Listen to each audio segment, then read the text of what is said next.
Students, welcome to my YouTube channel Manisha's biochem classes. Ninthers हम लोग पढ़ रहे थे केमिस्ट्री का chapter 1 matter in our surrounding, जिसमें मैंने लास्ट दो वीडियोस में आप लोगों को सॉलिड, लिक्विड और गैस इन तीनों की प्रॉपर्टीज पढ़ाई थी, तीनों का डिफरेंशिएशन पढ़ाया था।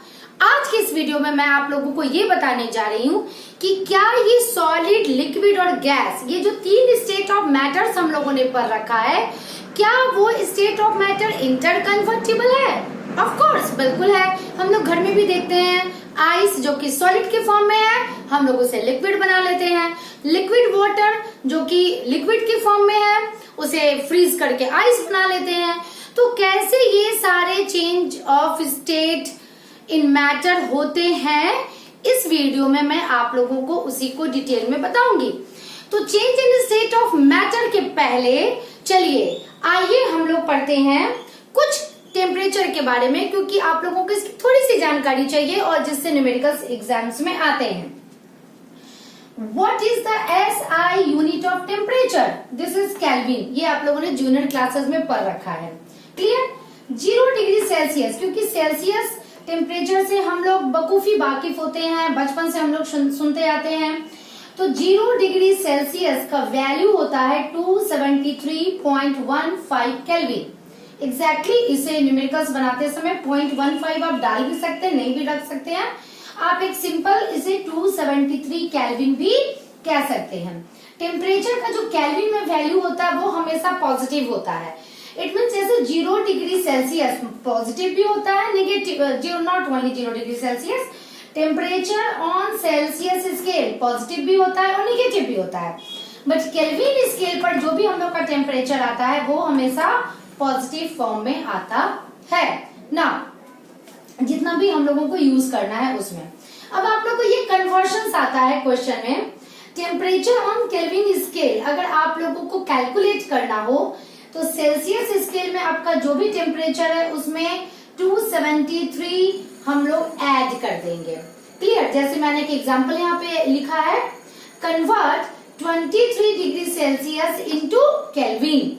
तो हम लोगों को क्या करना पड़ेगा, 23 डिग्री सेल्सियस में हम लोगों ने 273 को ऐड कर दिया, आया 296 and it means 23 degree Celsius means 296 kelvin. अगर केल्विन में टेम्परेचर दिया है और उसे सेल्सियस में कन्वर्ट करना है तो आप लोगों को केल्विन वाले टेम्परेचर में से 273 को माइनस कर देना होगा और आपका सेल्सियस स्केल निकल जाएगा। ये एनसीईआरटी में न्यूमेरिकल्स आप लोगों को बनाने के लिए दिया है, इससे ज्यादा आप लोगों को नहीं पढ़ना है ना। हम लोग आते हैं इस वीडियो के मेन टॉपिक पे, change in state of matter. It means कि जो सॉलिड, लिक्विड और गैस हम लोगों ने पढ़ा था, क्या वो स्टेट ऑफ मैटर चेंजेबल है? ऑफ कोर्स ये चेंजेबल है। तो इस स्टेट ऑफ मैटर को चेंज करने के लिए दो मेथड हम लोग अप्लाई करते हैं। आइदर हम लोग क्या करते हैं, टेम्परेचर में चेंजेस ले आते हैं, और सेकंड हम लोग क्या करते हैं, प्रेशर में चेंज ले आते हैं। तो फिलहाल अभी मैं डिस्कस करने जा रही हूँ by changing temperature. It means effect of change of temperature. Temperature अगर बढ़ा दिया जाए या घटा दिया जाए तो किस तरह से स्टेट ऑफ मैटर चेंज हो जाता है ना। The first one is solid to liquid. कोई चीज सॉलिड है और उसे लिक्विड बनाना है, उसके लिए हम लोग क्या करेंगे, सबसे सिंपल एग्जांपल हम लोग लेते हैं जो हम लोग डेली अपने घर में देखते हैं, आइस से वाटर बन जाना। क्लियर? तो आइस को जब हम लोग फ्रिज से बाहर निकाल लेते हैं तो वो क्या करता है, ये आइस है, इसे हम लोगों ने बाहर निकाला तो ये क्या करता है, एटमॉस्फेयर में मौजूद टेम्परेचर को ये एब्जॉर्ब करना शुरू कर देता है and it converted into water. Liquid water में ये कन्वर्ट करता है। कभी सोचा है ये कैसे होता है? चलिए मैं इसे एक्सप्लेन करती हूँ, क्योंकि इन सारे टॉपिक में आपका बेसिक कॉन्सेप्ट यहीं पर आता है। क्लियर? आइस है तो आइस में जो वाटर के मॉलिक्यूल्स हैं वो कॉम्पैक्टली पैक हैं। ये मैंने लास्ट वीडियो में भी बताया था आप लोगों को। आइस में जो वाटर के मॉलिक्यूल्स हैं ये कॉम्पैक्टली पैक्ड है। इसके बीच का इंटरमॉलिक्यूलर फोर्स ऑफ अट्रैक्शन बहुत ज्यादा है, इतना ज्यादा है कि ये एक दूसरे के साथ कंबाइंडली बाइंड है, फैमिली बाइंड है एक दूसरे के साथ। क्लियर? जैसे ही इन्हें हीट मिलता है, इट मीन्स जब ये इतना यानी इनफ हीट गेट कर लेते हैं, इतना हीट इनको मिल जाता है जिससे कि इन दोनों मॉलिक्यूल्स के बीच का फोर्स ऑफ अट्रैक्शन कमजोर पड़ जाता है, तो क्या होगा, ये जो वाटर के मॉलिक्यूल्स हैं सारे, ये थोड़े दूर दूर चले जाएंगे and it converted into liquid. Clear? तो ये solid to liquid, liquid to gas, ठीक है, ये दोनों पॉइंट में आपका यही कॉन्सेप्ट रहेगा, इसलिए मैं दोनों यहीं पे समझा रही हूँ आपको, ए एंड बी दोनों पॉइंट में यहीं पे समझा रही हूँ। क्लियर? तो जैसे ही सॉलिड को मिला हीट और इतना इनफ हीट मिल गया इसे कि इसके मॉलिक्यूल्स के बीच का फोर्स ऑफ अट्रैक्शन खत्म हो गया, इतना ज्यादा हीट इसे मिला, तो ये थोड़ा पार्टिकल्स जो इसके हैं वो दूर दूर चले आए and it converted into liquid. मान लिया इसे और हीट प्रोवाइड कर दिया गया, तो जब इसे इतना सफिशिएंट हीट मिल गया कि इसके बीच का जो इंटरमॉलिक्यूलर फोर्स ऑफ अट्रैक्शन वो और कम हो गया, then it converted into vapour state. Clear? Then it converted into vapour. तो क्या होता है, हीट जैसे ही हम लोग बढ़ाते हैं उस हीट को इसका कंस्टिट्यूएंट्स पार्टिकल्स एब्जॉर्ब कर लेता है और उसके बीच का intermolecular force of attraction break हो जाता है और वो दूर दूर चला जाता है, इस तरह से एक स्टेट से दूसरे स्टेट में चला आता है। Clear? Now solid to liquid, solid से जब लिक्विड बनता है, this is known as melting. ये हम लोग डेली यूज भी करते हैं कि आइस मेल्ट हो गया और बन गया पानी, या आइसक्रीम हमारा देखो ना मेल्ट हो गया। क्लियर? तो इसे हम लोग मेल्टिंग कहते हैं, यानी it means the process by which solid is converted into liquid bye gaining heat. Okay, melting point किसे कहते हैं, वो टेम्परेचर जिस पर कोई सॉलिड मेल्ट करना स्टार्ट कर देता है। Clear? The temperature at which a solid start to convert into liquid, इस टेम्परेचर, पार्टिकुलर टेम्परेचर को हम लोग मेल्टिंग पॉइंट कहते हैं। एज फॉर एग्जाम्पल, आइस के लिए मेल्टिंग पॉइंट है 0 डिग्री सेल्सियस एंड आयरन की मेल्टिंग पॉइंट है 15 and 10 degree Celsius. Clear? It means कि higher melting point greater will be the force of attraction. Iron को ice की तुलना में ज्यादा हीट एनर्जी चाहिए। इट मीन्स कि आयरन के जो कंस्टिट्यूएंट्स पार्टिकल्स थे वो फार्मली बहुत ज्यादा स्ट्रांगली बॉन्डेड थे एक दूसरे से। It means force of attraction इनके बीच में इतना था कि इन्हें इतना डिग्री सेल्सियस टेम्परेचर चाहिए दूर दूर होने के लिए, यानी इट मीन्स इनकी दोस्ती को तोड़ने के लिए इतना ज्यादा टेम्परेचर चाहिए। बट आइस के जो कंस्टिट्यूएंट्स पार्टिकल्स थे, यानी जो वाटर के मॉलिक्यूल्स थे, वो उनमें उतना हीट नहीं चाहिए, वो उन्हें जैसे ही 0 डिग्री सेल्सियस मिला दे स्टार्ट टू मेल्ट। क्लियर? तो जितना ज्यादा मेल्टिंग पॉइंट उतना ज्यादा force of attraction. Now the second one is liquid to gas. कोई लिक्विड है वो स्टीम में कन्वर्ट कर गया, जैसे हमने कटोरी में पानी रखा, उसे चूल्हे पे चढ़ा दिया और धीरे धीरे क्या हुआ कि वो जो वाटर है, तो उस वाटर का जो इंटरमॉलिक्यूलर फोर्स ऑफ अट्रैक्शन वो धीरे धीरे ब्रेक हुआ and it start to become what, steam, वो वेपर कंडीशन में आ गया। इसे ही हम लोग कहते हैं vaporisation, the process by which a liquid start to convert into its vapour state और gaseous state by gaining heat. इसे हम लोग बॉइलिंग पॉइंट कहते हैं, यानी वो टेम्परेचर जिस पर कोई लिक्विड वेपर में बनना शुरू हो जाता है। क्लियर? जैसे वाटर का जो वेपोराइजेशन या बॉइलिंग पॉइंट है वो है 100 डिग्री सेल्सियस। जब तक वाटर को 100 डिग्री सेल्सियस नहीं मिलेगा तब तक ये लिक्विड ही रहेगा। क्लियर? और ये तब तक गैस यानी कि वेपर के कंडीशन में नहीं आएगा। बट अल्कोहल को जैसे ही 78 डिग्री सेल्सियस मिलता है it start to become vapour. Clear? Now the third point is gas to liquid. अब तो ये इन दोनों पॉइंट्स में हमने टेम्परेचर को इंक्रीज किया था। अब ये दोनों पॉइंट में हम लोग टेम्परेचर को डिक्रीज कर रहे हैं। गैस टू लिक्विड क्या होता है, कभी एक कटोरे में पानी रखो, उसे क्या करो कि एक ढक्कन से कवर अप कर दो। क्लियर? और उसके बाद थोड़ी देर के बाद जब उसमें से स्टीम निकलने लगे गैस को ऑफ कर दीजिए और अच्छे से सेफली उस ढक्कन को उठा लीजिए। क्या देखोगे तुम लोग कि उस ढक्कन पे वाटर के ड्रॉपलेट्स नजर आ रहे हैं। What is it? यही है gas to liquid and this is known as condensation. It means the process by which a gas is converted into liquid by losing temperature. इन दोनों पॉइंट्स में गेनिंग था, यहाँ पे लूजिंग हो गया। इसका एक एग्जांपल आप बखूबी कर सकते हैं। गर्मी का दिन भी है, आप एक ग्लास लीजिए, उसके अंदर आइस क्यूब्स डाल दीजिए। क्या देखते हैं थोड़ी देर के बाद पूरे ग्लास के सरफेस पे जो वाटर के ड्रॉपलेट्स हमें नजर आने लगते हैं। ये वाटर ड्रॉपलेट्स आते कहां से हैं? क्या ग्लास के अंदर से? नहीं, हमारे एटमॉस्फेयर में एयर में ह्यूमिडिटी मौजूद रहती है। ह्यूमिडिटी मीन्स वाटर वेपर मौजूद रहते हैं, और जब ये वाटर वेपर इस ग्लास के कांटेक्ट में आते हैं तो ये तो काफी ठंडा है।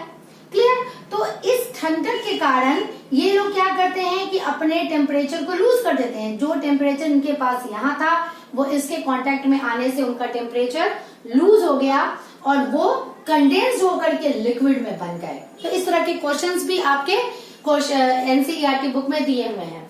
क्लियर? तो gas to liquid it means condensation, the process by which a gas is converted into liquid by losing temperature. इसे ही हम लोग कंडेंसेशन पॉइंट कहते हैं। जैसे स्टीम की अगर बात करें, पानी के भाप की, यानी पानी का वेपर स्टेट की बात करें, तो उसका जो कंडेंसेशन पॉइंट है 100 डिग्री सेल्सियस। अब यहाँ पर आप ध्यान दीजिए, वाटर का बॉइलिंग पॉइंट 100 डिग्री सेल्सियस और वाटर का यानी स्टीम का कंडेंसेशन पॉइंट भी 100 degree Celsius. It means 100 degree Celsius पर वाटर वेपर भी बनना शुरू होता है, और अगर ठंडा किया जाए तो स्टीम वाटर भी बनता है। तो इस बात पर आप लोग ध्यान दीजिएगा। Clear? Now the fourth one is liquid to solid. This is known as freezing. Fridge का इस्तेमाल हम लोग करते हैं घर में, ice cream, kulfi and ice cubes हम लोग बनाते हैं। तो लिक्विड टू सॉलिड इसे हम लोग कहते हैं freezing. It means the process by which a liquid is converted into solid by gaining temperature, no, by losing temperature. Clear? और freezing point यानी वो टेम्परेचर जिस पर कोई लिक्विड सॉलिड बनना शुरू हो, उस टेम्परेचर को कहते हैं फ्रीजिंग पॉइंट। जैसे वाटर का फ्रीजिंग पॉइंट 0 डिग्री सेल्सियस। फिर आप यहाँ पर ध्यान दीजिए, वाटर का फ्रीजिंग पॉइंट एंड जो हमारा वाटर का ही अगर हम लोग सॉलिड फॉर्म लेते हैं तो इसका मेल्टिंग पॉइंट 0 डिग्री सेल्सियस होता है। इट मीन्स किसी भी सब्सटेंस का melting point and freezing point दोनों सेम होगा। Boiling point and condensation point ये दोनों सेम होगा। Clear? Now the fifth point is solid to gas. भाई सॉलिड के बाद तो लिक्विड आना चाहिए और लिक्विड के बाद गैस आना चाहिए, बट नेचर में कुछ ऐसे कंपाउंड मौजूद हैं, कुछ स्पेशल काइंड ऑफ सब्सटेंस मौजूद हैं जिन्हें हीट देने पर वो डायरेक्ट सॉलिड से गैस में कन्वर्ट कर जाते हैं, गैसियस स्टेट में चले आते हैं, और इसे ठंडा करने पर डायरेक्ट गैसियस स्टेट से सॉलिड में चले आते हैं। This process is known as sublimation. It means कि इसमें जो मिडिल वाला स्टेज है लिक्विड वो होगा ही नहीं। The process by which a solid is directly converted into gaseous state and a gas और a vapour is directly converted into solid state after cooling. Clear? तो इसका जो सब्सटेंस सब्लिमेशन करते हैं उसे सब्लिमेट कहते हैं। इसका एग्जाम्पल हम लोग सभी के घर में कैम्फर यानी कपूर सभी के घर में होता है। नेफ्थलीन, ये नाम बहुत बड़ा है, बट अगर मैं साधारण नाम बोलूं जो एक जनरल इंडिया में लोग बोलते हैं, फिनाइल की गोली या फिनाइल, क्लियर, या करगोली, इस तरह से अलग अलग शहर में अलग अलग भाषा में इसे बोला जाता है, बट दिस इज नेफ्थलीन। तो कैम्फर यानी कपूर और नेफ्थलीन ये दोनों हर घर में मौजूद रहते हैं। द नेक्स्ट है anthracene, dry ice, solid carbon dioxide को ड्राई आइस कहा जाता है, इसे कूलिंग में इस्तेमाल किया जाता है। And the next one is ammonium chloride. अभी हम लोगों ने जितना भी टॉपिक पढ़ा मैं उसे एक डायग्राम के द्वारा समझाने जा रही हूँ, और ये डायग्राम बहुत ही इंपॉर्टेंट है क्योंकि एनसीईआरटी के टेक्स्ट बुक में ये एक क्वेश्चन के फॉर्म में है और मैंने यहाँ जितना भी प्रोसेस लिखा है वो सारा ABCDE एंड F के नाम से है और आपको उनका नाम लिखना है। तो अगर आप सारे प्रोसेस को समझ लेते हैं एक बार इस डायग्राम से तो उस क्वेश्चन का आंसर भी लिखना आसान हो जाएगा। और आई थिंक कि आप लोगों का जो ये conversion in state of matter आप लोगों को मैंने जो पढ़ाया है वो भी क्लियर हो जाएगा। क्लियर? तो ये 3 स्टेट ऑफ मैटर है, सॉलिड है, लिक्विड है, गैस है, या गैस यहाँ पर अगर सॉलिड और लिक्विड है तो उसका गैसियस स्टेट है। ठीक है, solid, liquid state and gaseous state. अब जैसे ही इसे टेम्परेचर दिया जाता है, यानी कि जैसे ही इसे टेम्परेचर मिलता है, जिसे मैं यहाँ प्लस TEMP टेम्परेचर के नाम से शो करूंगी, जहां भी मैं प्लस T लिखूंगी समझ लीजिए कि टेम्परेचर वहां लिया जा रहा है, जहां मैं माइनस T लिखा है समझिए कि वहां पे टेम्परेचर लूज किया जा रहा है। क्लियर?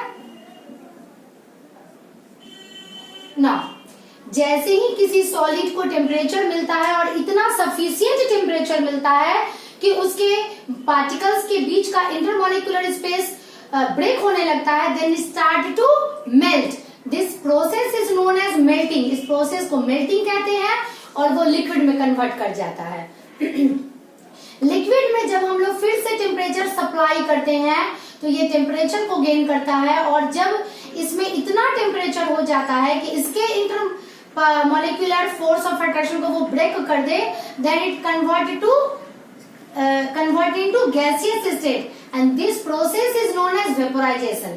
जस्ट उसका उल्टा, अगर हम लोग इसे कूल करते हैं, ठंडा करते हैं, तो क्या होता है कि इसके पार्टिकल्स एनर्जी को लूज करते हैं, तो क्या होगा, काइनेटिक एनर्जी कम हो जाएगी। जब काइनेटिक एनर्जी कम हो जाएगी तो जो पूरा गैस का पार्टिकल्स इधर उधर भाग रहा था, it start to come together, वो धीरे धीरे एक दूसरे के नजदीक आना शुरू हो जाएगा और वो बन जाएगा लिक्विड। ध्यान दीजिए, जब एनर्जी लेता है सब्सटेंस का पार्टिकल्स तो उसकी काइनेटिक एनर्जी बढ़ जाती है और इतनी बढ़ जाती है कि वो इंटरमॉलिक्यूलर फोर्स ऑफ अट्रैक्शन को तोड़ देता है और तब फिर वो सॉलिड से liquid and liquid to gas बनता है। लेकिन जब उसे हम लोग ठंडा करते हैं तो वो अपनी एनर्जी को लूज करना शुरू कर देता है और उसकी काइनेटिक एनर्जी कम हो जाती है, ये आपस में नजदीक आना शुरू हो जाता है और इस तरह से गैस से बनता है liquid. This process is known as condensation and then फिर जब हम लोग इसे ठंडा करते हैं तो ये बनना शुरू हो जाता है और ये नजदीक आ जाता है काइनेटिक एनर्जी को लूज करके और ये फिर लिक्विड से बन जाता है solid and this process is known as freezing. ना सॉलिड कोई सब्सटेंस जो कि सब्लिमेट्स के बारे में मैंने बताया है, सॉलिड को जब हीट दिया गया it direct convert into gaseous state and gaseous state of sublimate when lose heat it directly converted into solid state. बीच में लिक्विड स्टेट नहीं होता है सब्लिमेशन के प्रोसेस में। क्लियर?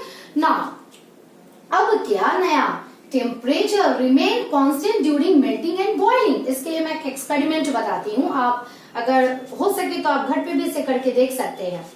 एक बिकर में या एक ग्लास में आप लोग क्या कीजिए, आइस क्यूब्स ले लीजिए, एक थर्मोमीटर डाल दीजिए। एक्चुअली यहाँ पर जो थर्मोमीटर यूज किया जाता है वो नॉट क्लिनिकल, वो लेबोरेटरी थर्मोमीटर होता है। क्लियर?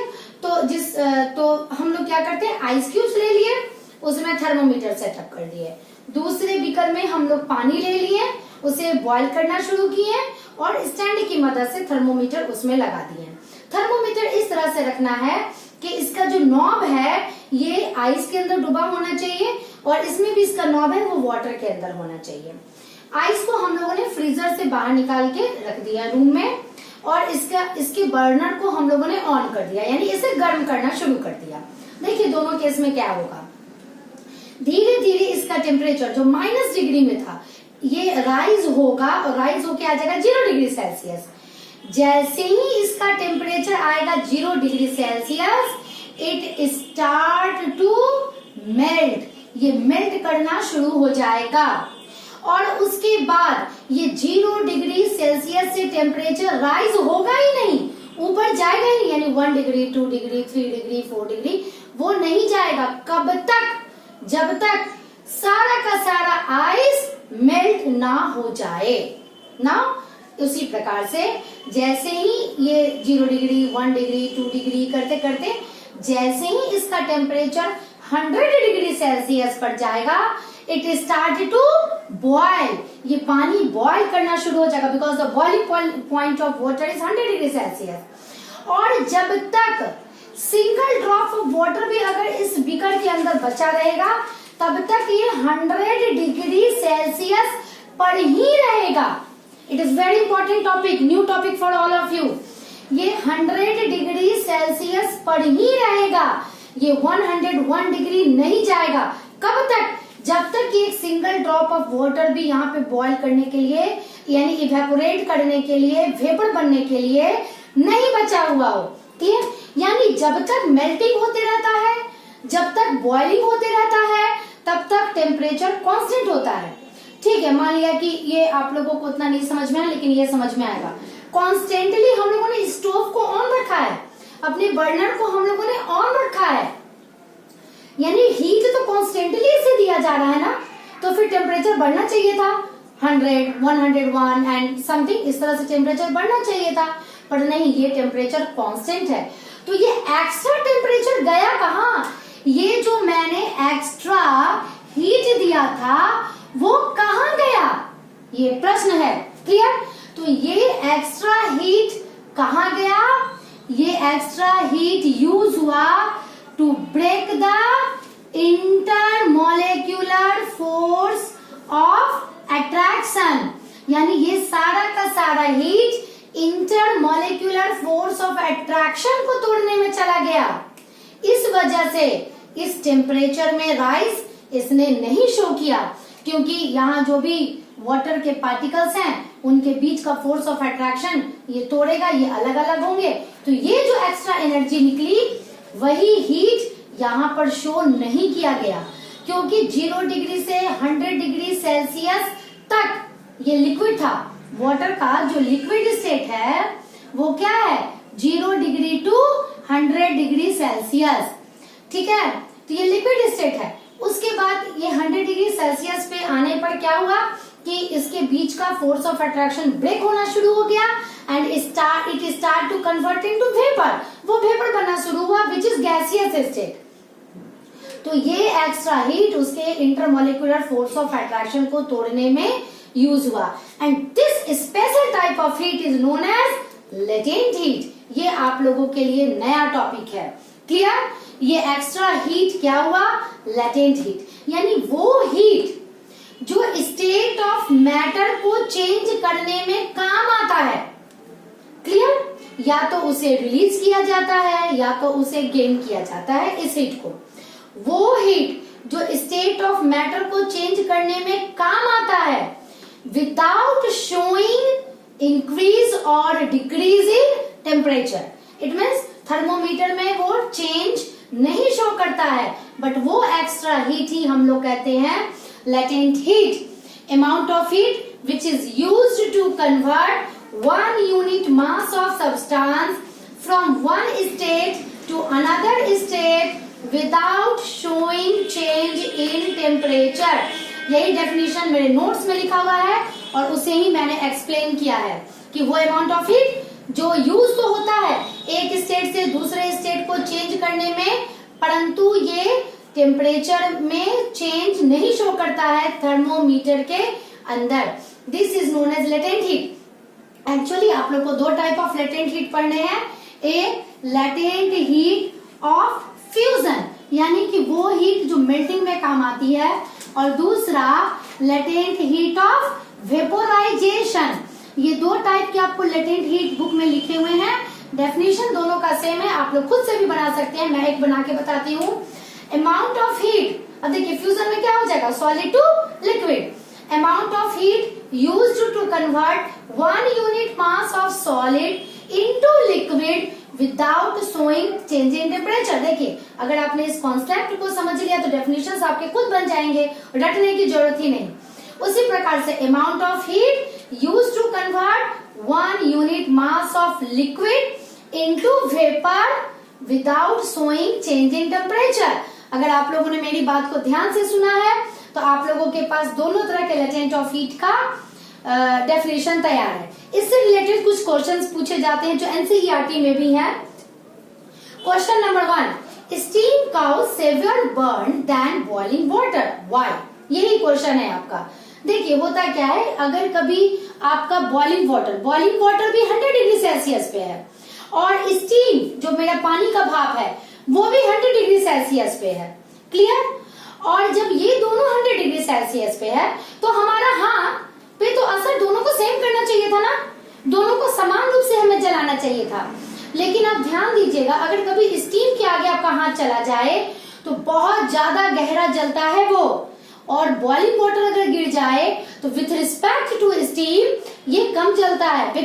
बच्चा आप लोग घर में ये एक्सपेरिमेंट मत करना प्लीज, नहीं तो फिर डॉक्टर्स के पास आप लोगों को जाना पड़ेगा, क्लियर? और ये मैं नहीं चाहती कि किसी भी बच्चे का एक्सीडेंट हो, तो सिर्फ इसलिए मेरी बात पे भरोसा कीजिए या अपनी मम्मियों से पूछ लीजिए, उनके साथ अक्सर ऐसा हो जाया करता है कुकिंग के समय।